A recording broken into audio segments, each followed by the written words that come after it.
This is what it all comes down to. There's nothing else to say. First Army-Navy game was played in 1890. Navy won, 24-0, by the way. That's just a thing I'll throw out there. I went to the Naval Academy in the 5th grade for a field trip. And starting that year, I wrote my congressman every year at the end of the year with my grades and said, I want to go to the Naval Academy. The Navy took a kid from Cleveland, Ohio, and they gave me they showed me the world, and they really gave me a life and a career. So if you cut me right now, I'm going to bleed blue and gold until the end. I was first in my family to go to college, busted out of Manchester, New Hampshire. And so just going to college was a big deal. Going to a military academy was, of course, off the charts. Do you remember your first Army-Navy football game? I certainly do. Tell me about It was my plebe year at the Naval Academy in 1971, and we got our socks beat off of us. Actually, our plebe year, we beat Navy, so I remember that more than anything, because for the next 3 years we got beat up by Navy.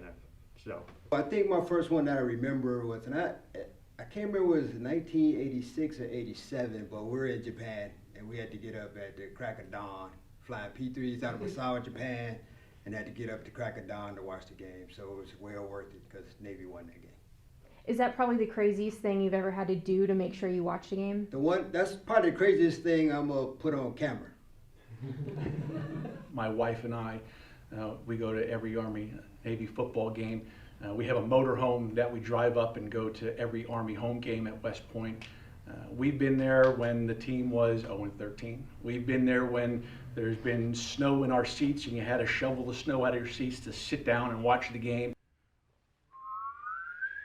Boom! Ah! Use me rah rah, use me rah rah, hoorah, hoorah, Army rah! Team, team, team, beat Navy! But at the end of the day, Navy 60 wins, Army 51 wins. 7 ties. But again, that's some more numbers I throw out for facts. So now I have a challenge for you to compliment each other's football teams. Awkward silence. The Army loses really well.